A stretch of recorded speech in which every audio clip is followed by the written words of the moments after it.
오늘 우리 함께 읽을 기록된 하나님 말씀은 신약의 말씀 디모데후서 제4장 6에서 18절까지의 말씀입니다.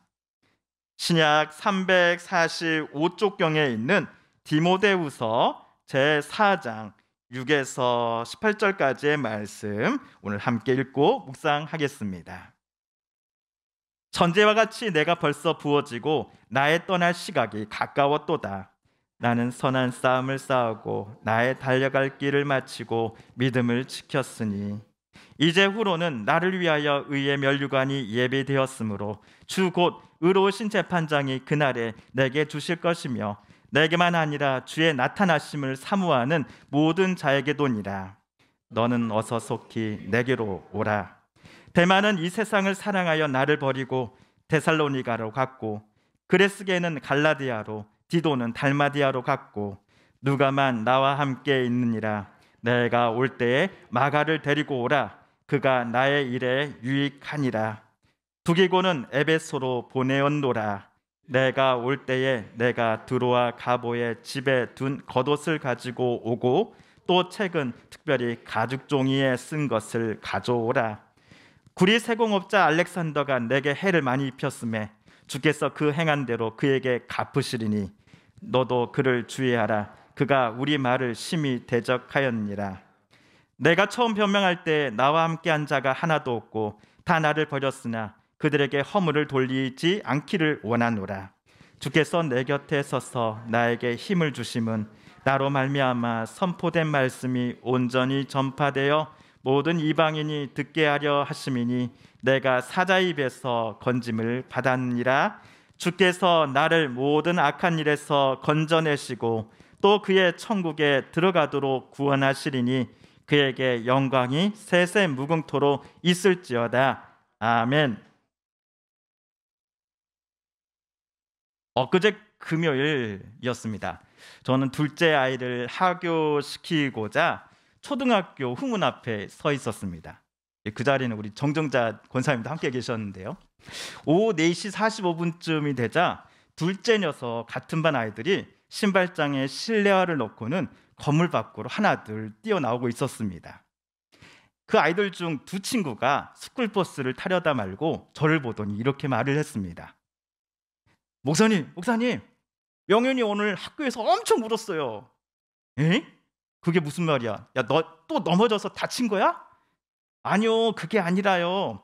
오늘 발표 시간에 다른 친구 발표를 듣다가 명윤이가 울더니 또 자기 말 하다가 옆에 아이가 울고 또 그 옆에 아이가 울고 반 전체가 거의 울음바다였어요. 명윤이가 처음 울었어요. 처음에 저는 제 이 둘째 녀석이 친구가 발표할 때 경청하지 않고 딴청을 피고 장난치다가 지들끼리 웃고 울고 난리 부르스를 쳤나 보다. 이놈이 또 문제구나 라고 생각을 했습니다. 제 생각이 얼굴 표정에 다 드러났는지 그 아이가 목사님, 저희들 장난친 거 아니에요. 오늘 수업에서 우리가 같은 주제를 가지고 글쓰기 발표를 했는데 명윤이가 자기 글을 읽다 울었다고요. 그러니 다른 아이들도 명윤이 따라서 같이 울었어요 라고 하더군요. 여러분, 그날 아이들의 주제가 뭐였는지 알려드릴까요? 둘째 아이가 그날 쓴 글쓰기 주제는요, 내가 8년 2개월만 살고 하늘나라로 가게 된다면 이었다고 합니다. 8년 2개월만 살고 하늘나라로 가게 된다면. 다른 친구는 20년만 살다가 하늘나라로 가게 된다면, 어떤 친구는 1년만 살다가, 근데 명윤이는 8년짜리였다 한답니다. 집에 와서 이제 명윤이에게 아들, 그때 왜 울었니? 라고 물어봤습니다. 아들의 대답이 진짜 첫 번째 대답이 가관입니다. 아니, 먹고 싶은 거 하고 싶은 거 너무 많은데 8년 2개월만 산다고 하니까 아깝잖아. 그리고 다음 대답에 저는 마음이 좀 찔끔했습니다. 내가 죽으면 엄마, 아빠, 형 더 이상 못 보잖아. 매번 까불고 해서 어리다라고만 생각했던 둘째였는데 이런 마음을 하고 있을 줄을 전혀 몰랐습니다. 아이가 기특하기도 하고 진짜 아이들을 위해서라도 저의 몸은 물론이고 마음의 건강도 늘 지키며 살아야겠다라는 생각이 들었습니다. 우연찮게도 저는 며칠 전 특이한 계산을 하나 했습니다. 그것은 다름 아닌 제 나이에다가 살아온 연수에다가 365를 곱해보는 것이었습니다. 요즘은 인터넷에 내가 살아온 날 계산기라고 치면요, 계산기로 넘어갑니다. 생년월일을 입력해주면 오늘 주일 아침을 기준으로 제가 16,600일을 살았다라고 살아온 날 계산기는 답해줍니다. 여러분도 한번 가서 한번 해보시면 좋을 것 같아요. 요즘 들어드는 생각은 오늘 다음 날인 내일, 내일이 실제로 우리에게 그냥 쉽게 찾아오는 게 결코 우연이 아니다라는 것을 깨닫곤 합니다. 내일이 저와 여러분에게 오늘이 될 때는요, 그야말로 하루를 하나님께로부터 우리가 선물 받은 것이기 때문입니다. 저의 경우 태어나서 어제까지 16,599일이라는 하루하루들을 선물로 하나님께 매일매일 받은 것입니다. 그리고 내일이 나에게 오늘이 되는 주일, 즉 16,600일째를 맞이하여 저는 우리 성도님들과 함께 하나님 앞에 예배를 드리고 있습니다. 제가 지금까지 살아온 날수를 계산해보고 나니 하루하루를 결코 허투루 보내서는 안 되겠다라는 다짐이 듭니다. 오늘 하루라고 하는 시간을 헛되이 낭비하지 말아야겠다라고 마음먹게 됩니다. 그러므로 하나님이 내게 선물로 주신 오늘 하루를 진실함과 거룩함 그리고 신실함과 사랑함으로써 채워야 하지 않을까요? 오늘 열심히 저와 여러분이 수고하고 잠자리에 들기 전 우리는 또 다른 하루를 하나님께서 우리에게 허락해 주실 것을 소망하는 기도를 주님께 드리고 싶습니다. 그런데 오늘 저와 여러분이 읽은 성경 말씀 속에 바울은 얼마 후면 그가 하나님 품에 안기게 될 것이다 라고 그야말로 확신에 차 말하고 있습니다. 분명 우리 성도님들께서는 제가 말씀드리기도 전에 벌써 이런 분위기를 오늘 본문을 읽으실 때 느끼셨을 겁니다. 어떤 사람들이 그래, 우리 언젠가는 죽겠지 라고 말하는 것과는 달리 오늘 바울은 내가 얼마 후면 반드시 죽을 거야 라고 단호하게 말하고 있기 때문입니다. 오늘 본문 6절을 우리 세 번역 말씀으로 다시 한번 읽어볼까요? 시작. 나는 이미 부어드리는 제물로 피를 흘릴 때가 되었고 세상을 떠날 때가 되었습니다. 디모데 후서를 쓸 무렵 바울은 현재 어디에 있습니까? 감옥입니다. 바울은 사실 1심, 2심에서 무죄 판결을 받았습니다. 하지만 로마 네로 황제 앞에서 굳이 재판을 받겠노라며 상소를 하였기에 바울은 예루살렘에서 지금 로마로 오게 되었습니다. 때는 주 60년경입니다. 이때 바울이 로마 감옥에 투옥되었을 당시는 비교적 신변이 자유로운 상태였습니다. 학자들은 바울이 이때 가택연금을 당했다라고 설명을 합니다. 그러나 4년 뒤에 주후 64년에 로마에는 대화재가 발생합니다. 로마 황제 네로는 이 불을 로마에 사는 기독교인들이 불을 질렀다라고 말하며 로마 내의 교회와 기독교인들을 대대적으로 박해하기 시작합니다. 로마 대화재와 관련하여 실제로 불을 지른 일은 기독교인들이 아니라 네로 황제일 본인일 가능성이 높다라고 학자들은 생각을 하지요. 이 무렵 바울은 또다시 감옥에 갇힌 겁니다. 로마 네로 황제가 기독교인들을 바라보는 태도가 맨 처음 그가 로마에 왔을 때와 실제로 지금 감옥에 또다시 갇혔을 때를 서로 비교해 보면 180도 달라져 있습니다. 바울이 감옥에 갇혀 있을 때 수많은 기독교인들의 생명이 네로 황제의 지시에 의해 형장의 이슬로 사라지고 있다라는 것을 바울은 모르지 않았을 것입니다. 물론 바울은 죽음을 두려워한 것은 아니었습니다. 다만 그 차례가 언젠가는 반드시 자기가 될 것이다 라는 생각을 바울은 직감적으로 할 수밖에 없었겠지요.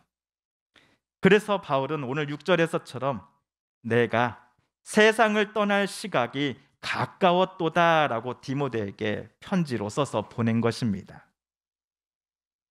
그리고 바울은 디모데에게 보내는 두 번째 편지를 마무리하기에 앞서서 한 가지를 부탁합니다. 바로 9절입니다. 다 같이 읽어볼까요? 시작. 너는 어서 속히 내게로 오라. 바울은 디모데가 보고 싶었습니다. 10절을 보시면 데마는 세상을 사랑했기에 바울을 버리고 자기 고향 데살로니가로 가버렸습니다. 그레스게와 디도도 각각 갈라디아로 달마디아로 떠났습니다. 하지만 데마처럼 디도와 그레스게도 바울을 배신한 것은 아니었습니다. 학자들은 이 두 사람이 새로운 곳에서 복음을 전하기 위하여 바울 곁을 잠시 떠난 것이다라고 판단합니다. 그래서 춥고 음습한 이 로마의 감옥에 갇혀 있는 노년의 바울 곁에는 현재 누구만이 남아 있습니까? 누가만이 남아 있었습니다. 데마의 배신 때문에 바울은 마음에 큰 상처를 받았을 것입니다. 14절에 나오는 구리 세공업자 알렉산더처럼 데마도 처음부터 바울에게 계속해서 해를 입힌 사람이었단다면 그 배신의 충격은 그리 심하지 않았을 것입니다. 바울이 재판을 받으려고 로마에 처음 왔을 때 그동안 바울에게 친숙하게 대했던 사람들 거의 모두가 바울을 모른 척했습니다. 만일 바울과 친하다는 것이 로마 당국에 알려지기라도 한다면 그도 역시 바울처럼 감옥에 갇힐 것이다 라는 두려움 때문에 갑자기 바울을 모른 척하게 된 것이지요. 그럼에도 바울은 이렇게 태도를 돌변한 사람들마저도 용서하기를 원했습니다. 그들에게 허물이 돌아가지 않기를 하나님께 바울은 간청했습니다. 그렇지만 바울이 너무나 아끼던 동료인 데마가 떠나간 것은 바울에게도 큰 충격이었던 것 같습니다. 신약 성경에 수록된 바울의 여러 편지에서 데마를 바울은 내 동역자라고 표현하고 있습니다. 빌레몬서 1장 24절 한번 같이 읽어볼까요? 시작. 또한 나의 동역자 마가 아리스다고 데마 누가가 문안하느니라. 골로새서입니다. 시작. 사랑을 받는 의사 누가와 또 데마가 너희에게 문안하느니라. 이랬던 데마가 도대체 무슨 이유 때문에 바울과 서로 갈라졌는지에 대해서 바울은 자세한 사연은 여기에 적지 않았습니다. 다만 데마가 세상을 사랑했다라는 것만 알 뿐입니다. 그리스도 중심의 신앙과 삶을 추구하며 살았던 바울과는 정반대로 데마는 세상이 주는 유익과 기쁨을 추구하고자 자기 고향 데살로니가로 바울을 버리고 어쩌면 신앙을 버리고 되돌아가 버린 것입니다. 혹시 우리 성도님들 중에 오늘 바울과 같은 안타까운 일들을 경험해 보신 분이 계십니까? 내가 가장 신뢰하는 사람, 가끔 내가 의지하기도 했던 사람, 평생을 동지로 살면서 같은 마음, 같은 뜻 품고서 무슨 일이든 기쁘게 해낼 것만 같았던 그 사람이 어느 순간 내 앞에 무서운 사람으로 변해 있단다면, 내가 얼마나 당신을 사랑하고 신뢰했는데 지금 그가 나에게 보내온 것은 비난과 거짓 소문과 손해를 끼침과 그리고 한 통의 고발장이라고 한다면 우리는 너무나 마음이 아프고 슬플 것입니다.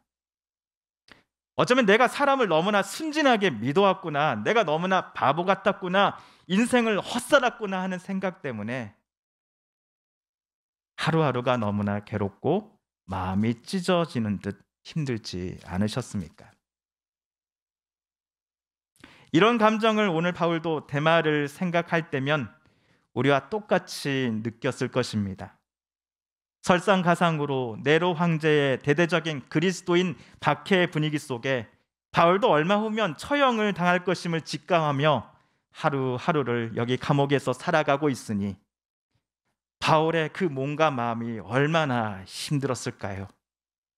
현재 바울을 둘러싼 모든 상황들이 그의 정신과 육체를 꽉 잡아 틀어서는 한 방울도 나오지 않을 정도로 즙을 짜내는 듯 하고 있었던 것입니다. 아마 우리가 지금의 바울의 상황이었다고 한다면 속된 말로 미쳐버렸을지도 모르겠습니다. 데마를 하루 내내 욕했을 것이고 나를 여기까지 오게 만든 그 예수님이 원망스러웠을 것입니다. 도대체 내가 뭘 그렇게 잘못했기에 당신은 나를 늘 죽음의 구렁텅이로 밀어넣는 것입니까? 라고 하나님께 우리는 울부짖었을지도 모릅니다. 그런데 바울에게는 이 사람을 생각하면 그래도 지금의 이 비참한 상황 속에서도 다시 희망이 생기는 것 같습니다. 그래서 바울은 디모데 보고 감옥에 갇힌 나를 어서 만나러 오라라고 하면서 이 사람도 꼭 함께 데려와라고 부탁을 하지요. 그 누군가가 바로 마가입니다. 제1차 선교여행 때 바울이 보기에 게으르고 끈기가 없어 보인다고 면전에서 불같이 화를 내고는 결국 자기 집으로 돌아가게 만들어버린 그 마가입니다. 그로부터 시간이 20년이 흘렀습니다. 사형 집행이 얼마 남지 않은 지금 바울이 보고 싶은 사람 중에 한 명이 바로 그 마가였습니다. 성경은 무슨 일이 두 사람 사이에 일어났는지에 대해 우리에게 말해주지 않습니다. 하지만 상상해 보자면 지난 20년 사이에 바울이 마가를 먼저 찾아가 용서를 구했거나 서로의 마음을 풀고 화해하는 시간이 분명 있지 않았을까 싶습니다. 지금은 바울이 가장 힘들고 외로운 시간에 마가가 바울과 함께 해주는 몇몇 안 되는 사람 중에 한 명이 되어 있었던 것입니다. 또한 오늘 바울은 7절과 8절에서 이렇게 고백합니다. 7절 8절을 함께 읽어볼까요? 시작. 나는 선한 싸움을 싸우고 나의 달려갈 길을 마치고 믿음을 지켰으니 이제 후로는 나를 위하여 의의 면류관이 예배되었으므로 주 곧 의로우신 재판장이 그날에 내게 주실 것이며 내게만 아니라 주의 나타나심을 사모하는 모든 자에게도니라. 아멘. 군인처럼 나 바울은 선한 싸움을 싸웠습니다. 나 바울은 마라톤 선수처럼 나의 달려갈 길을 끝까지 마쳤습니다. 그리고 농작물을 심고 가꾸는 농부처럼 나 바울도 믿음을 지키며 지금까지 살아왔습니다. 라고 바울은 고백한 겁니다. 사람들로부터 수없이 배신당하고 매맞고 지금은 형장의 이슬로 사라질 그날을 무작정 기다리는 신세이지만 그럼에도 바울은 지나온 날의 삶을 후회하지 않아 보입니다. 또다시 그때로 되돌아간다 해도 바울은 지금과 똑같이 예수님에 관한 복음을 전하며 예수의 뜻대로 살겠노라고 말하는 듯 우리에게 보여집니다. 분명 힘들고 괴로웠던 순간이 그에게 없었던 것 아니었지요. 그러나 그때를 회상해 볼 때마다 바울은 주님께서 그의 곁에 서셔서 바울에게 힘을 주셨다는 사실을 늘 깨달으며 살고 있었습니다. 그야말로 예수님 한 분만 바라보며 바울은 살았습니다. 이런 바울을 세상 사람들이 또는 가장 믿었던 동지들마저도 미워하며 등을 돌렸습니다. 그러나 디모데, 누가, 그리고 마가와 같은 진짜 동료를 그는 얻었습니다. 그리고 그리스도요 하나님의 아드님이신 예수님은 나 바울을 기억하셨노라 라고 하는 확신을 바울은 늘 가지며 살고 있었습니다. 세상의 판사인 네로 황제는 바울에게 분명 유죄를 선고할 것입니다. 사형. 하지만 의로우신 재판장으로 이 땅에 다시 오실 예수님은 미리 준비하신 그 의의 면류관을 나 바울에게 수여해 주실 것이다 라고 바울은 확신하며 살았습니다. 이러한 확신 속에 바울은 오늘 편지를 다음처럼 마감합니다. 나는 주께서 디모데 내 심령에 함께 계시기를 바라노니 은혜가 너희와 함께 있을지어다. 디모데여, 자네도 나처럼 주님의 마음이 가득한 사람이 되었으면 좋겠네. 세상에 주는 기쁨이 아니라 주님의 인도하심을 기뻐하며 살아가는 목회자가 되었으면 좋겠네 라고 당부하며 바울은 오늘 이 두 번째 편지를 맺은 것입니다. 사랑하는 성도 여러분, 저와 여러분에게도 오늘 바울처럼 예수님을 향한 그 신뢰와 사랑의 마음이 충만했으면 좋겠습니다. 또한 저와 여러분이 주로 고백하며 사랑하는 예수님의 뜻대로 정직하고 진실하게 그리고 땀 흘리며 지금까지 살아오셨던 삶이 결코 헛되지 않았음을 우리 주님께서 보증해 주신다라고 하는 이 바울의 고백을 우리들도 기억했으면 좋겠습니다.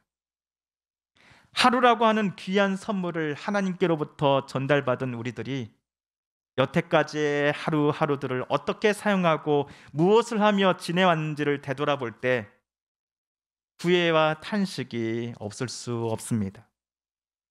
그러나 다른 분과 우리의 삶을 비교하실 필요 없습니다. 이 순간만큼은 오직 우리는 주님만을 바라보십시오.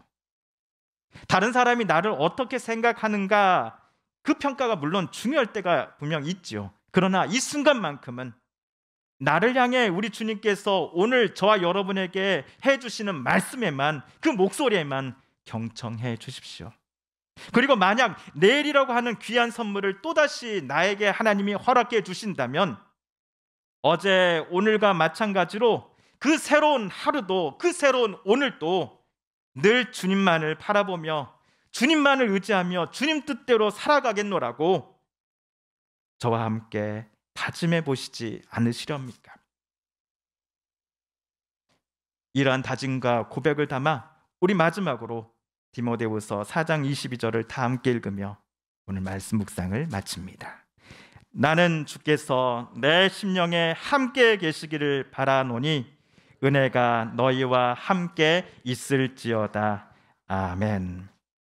TV CF, 라디오 CM, 선거 홍보 영상, 기업 홍보 및 기록 영화를 전문으로 기획, 촬영하여 제작하는 산여울 기획은 1등 제품을 2등 가격으로 공급합니다. 산여울 기획.